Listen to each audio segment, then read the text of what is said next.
우리 하나님의 말씀 보겠습니다. 누가복음 15장 20절에서 24절까지 말씀을 보겠습니다. 이에 일어나서 아버지께로 돌아가니라.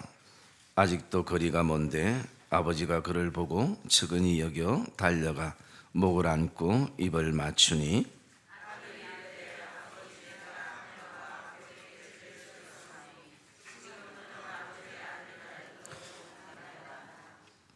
아버지는 종들에게 이르되 제일 좋은 옷을 내어다가 입히고 손에 가락지를 끼우고 발에 신을 신기라.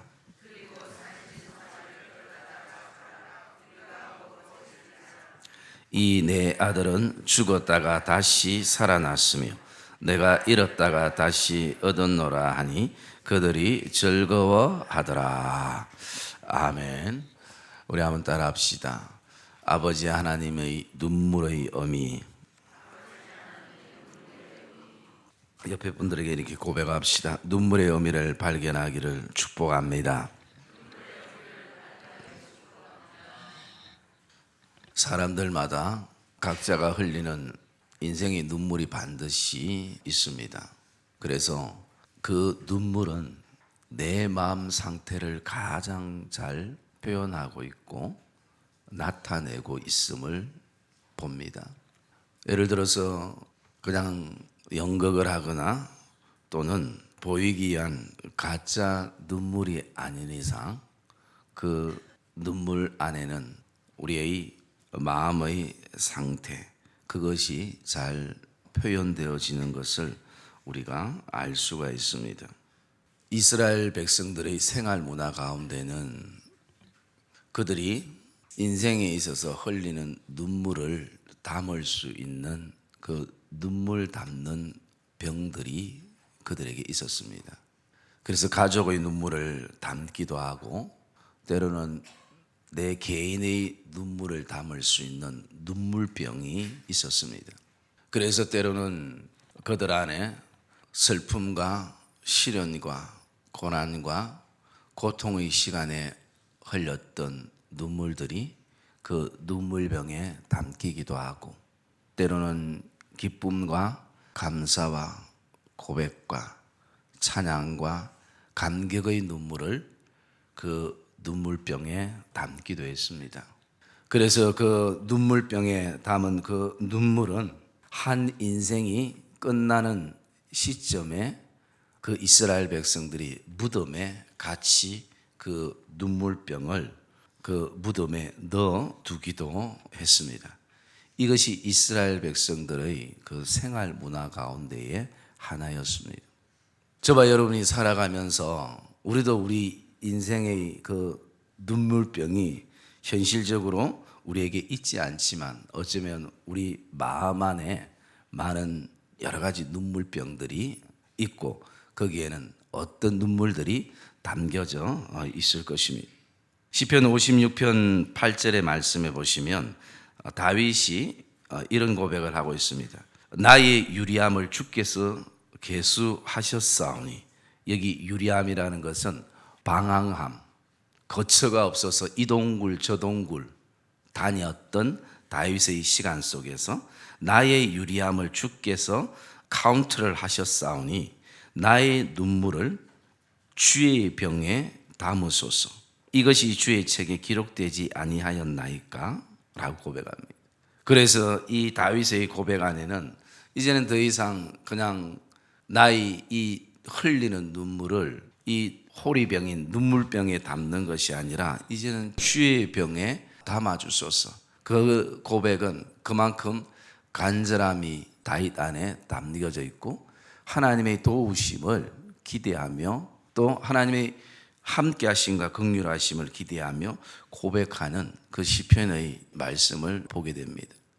사람들에게 눈물이라는 것은 그 마음 상태만을 나타내는 것이 아니라 반드시 내가 눈물을 흘릴 때는 그 눈물을 흘리는 이유와 더 나아가서 그 눈물의 의미가 그 안에 담겨져 있습니다. 사람뿐만 아니라 오늘 우리를 향해서 그 아들을 십자가에 내어주셨을 때에 하나님이 가지셨던 그 눈물에도 의미가 있음을 저와 여러분이 확신하는 이 아침 되시기를 주님의 이름으로 축복합니다. 그래서 하나님께서 흘리셨던 그 눈물은 하나님의 마음인 것입니다. 우리를 향한 그 하나님의 눈물의 의미가 무엇인지, 그리고 우리를 향한 하나님의 마음이 무엇인지, 하나님의 눈물을 통해서 오늘 아침에 기도의 제목을 좀 가지려고 하는 것입니다. 우리가 읽었던 이 본문은 돌아온 탕자의 비유라는 그 제목으로 참 일반인들에게도 많이 인용되고 있는 말씀이기도 하는 것입니다. 이 말씀 가운데에 사실은 우리가 포커스를 둬야 될 것은 돌아오는 방탕한 둘째 아들도 아니고 아버지 곁에서 늘 애미기면서 돌아와야 될 둘째 탕자도 아니고 늘 그 아들들을 향해서 기다리고 계시는 그 아버지가, 그 아버지의 사랑이 다시 한번 확인되어지고 변함없는 그 아버지가 오늘도 돌아와야 될 아들들을 향해서 흘리는 그 눈물의 의미를 우리가 발견하는 것이 이 말씀의 포커스가 되어지는 것입니다. 그래서 우리는 오늘도 나를 위해서 흘리시는 그 하나님 아버지의 그 눈물의 의미를 하나님의 성품 가운데서 찾아보게 되는 것입니다. 그래서 먼저 우리가 전제되는 것은 아버지가 나를 향해서 흘리는 그 눈물의 의미, 그 첫째가, 그 아버지의 눈물은 자신의 아들인 예수 그리스도의 심장인 것입니다. 모든 생명의 호흡은 사람에게 있어서 심장에 있는 것입니다. 그래서 아버지가 흘리는 그 눈물의 의미는 바로 자신의 아들의 심장과 같은 것입니다.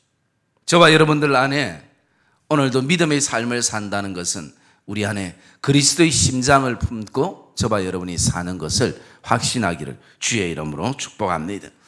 그리고 이 아버지의 눈물의 두 번째는 용서의 눈물인 것입니다. 그리고 세 번째는 아버지의 흘리는 이 눈물의 의미는 긍휼의 눈물인 것입니다. 긍휼은 불쌍히 여기는 것입니다.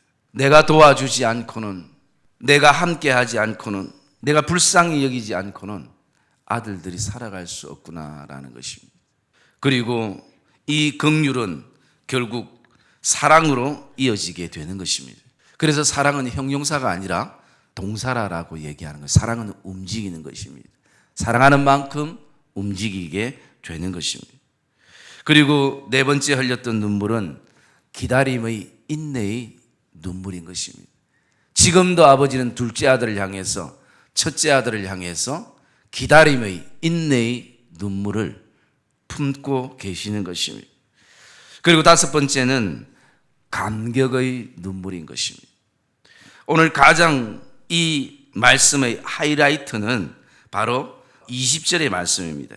이에 일어나서 아버지께로 돌아가니라. 아버지께로 돌아가니라.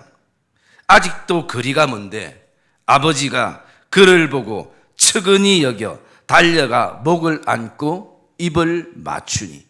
여러분, 저와 여러분의 신앙에 이 은혜가 경험되어지기를 주의 이름으로 축복합니다. 그래서 하나님은 오늘도 우리를 기다림과 인내 속에서 감격스러운 순간을 반드시 아버지와 아들이 경험하게 되는 것입니다.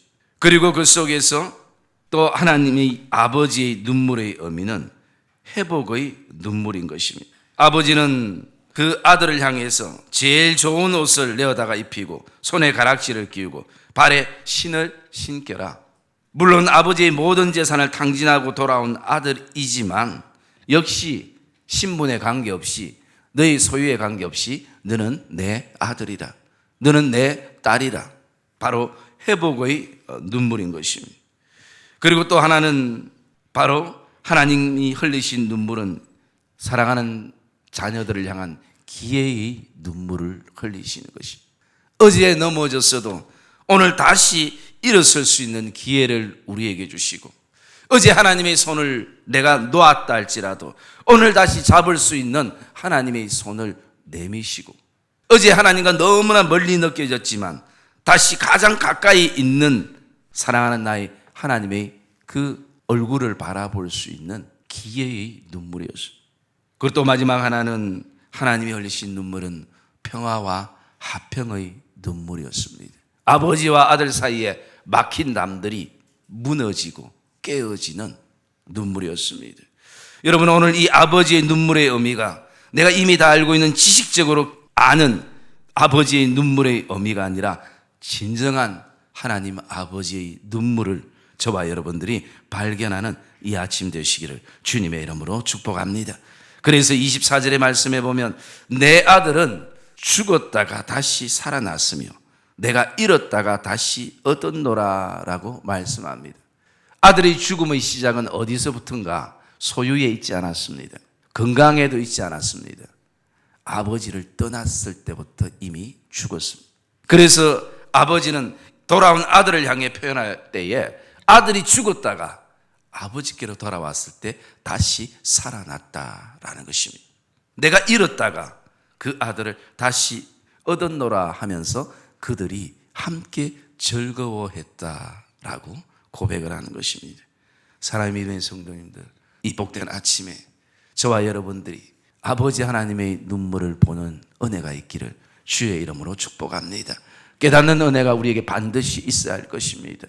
그 눈물은 아버지의 마음을 나타내고 있고, 그리고 그 눈물의 한 방울 한 방울에는 의미들이 있게 되는 것입니다. 우리가 흘렸던 여러 가지 세상적인 것에 대한 눈물을 이제는 우리가 좀 멈추고, 이 20일 특세 가운데는 나를 향해서 흘리신 진정한 그 아들의 핏값의 가치를 가지고 있는 그 아버지의 그 눈물의 의미를 저와 여러분들이 깨달아 발견하는, 그래서 정말 그것을 통해서 아버지의 마음을 아는 이 복된 아침 되시기를 주의 이름으로 축복합니다.